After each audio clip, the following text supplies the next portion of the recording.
Ledakan terjadi di fasilitas pengayaan uranium di Natanz, Provinsi Isfahan, Iran, Minggu tanggal 11 April tahun 2021. Ledakan yang memadamkan listrik fasilitas nuklir itu diduga merupakan hasil operasi intelijen Israel.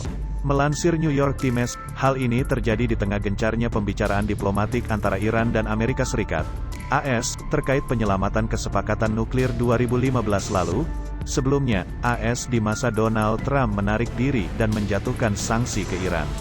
Meski begitu, Iran tak berkomentar banyak soal peristiwa tersebut. Negeri itu hanya berujar fasilitasnya diserang tindakan terorisme. Israel juga menolak mengonfirmasi. Tetapi, sumber media itu mengatakan intelijen AS dan Israel mengaku ada peran Tel Aviv dalam peristiwa itu. Dua pejabat intelijen menyebut blackout di fasilitas itu terjadi akibat ledakan besar yang menghancurkan sistem tenaga internal independen. Itu memasok sentrifugal bawah tanah untuk memperkaya uranium. Operasi rahasia Israel mengatakan bahwa ledakan itu telah memberikan pukulan telak pada kemampuan Iran untuk memperkaya uranium dan bahwa dibutuhkan setidaknya 9 bulan untuk memulihkan produksi Natanz. Sementara itu, radio publik Israel Kan mengutip sumber intelijen, agen mata-mata Israel Mossad, tulis Reuters, telah melakukan serangan siber ke fasilitas itu dan menyebabkan kerusakan parah dari laporan yang diumumkan Iran.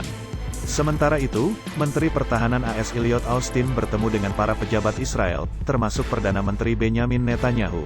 AS menegaskan akan memperbarui perjanjian nuklir Iran era Obama yang ditandatangani dengan 6 kekuatan dunia.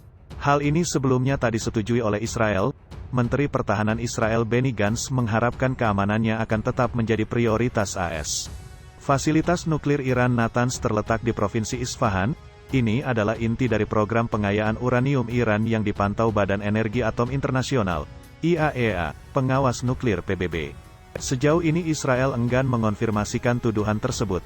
Namun, media-media Israel ramai melaporkan laporan yang digalang dinas rahasia Mossad itu.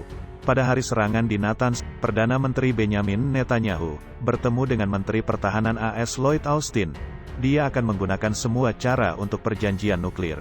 Pergulatan melawan Iran dan proksinya, serta upaya Iran mempersenjatai diri adalah misi yang besar, kata dia.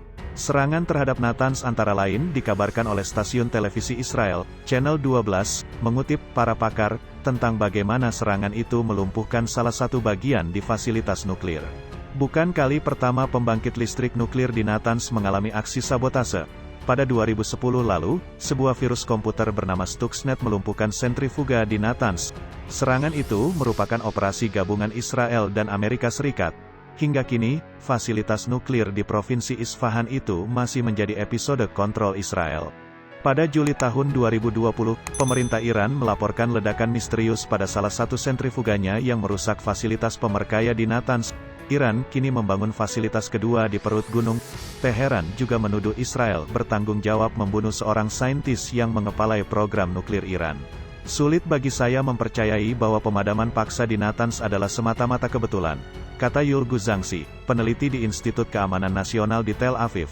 Jika bukan benar, maka ada yang ingin mengirimkan pesan bahwa kami bisa membatasi upaya Iran dan kami menetapkan batasannya. Serangan itu menurutnya juga memberikan persyaratan kuat bahwa situs nuklir paling sensitif di Iran sekalipun bisa dijebol, imbuhnya.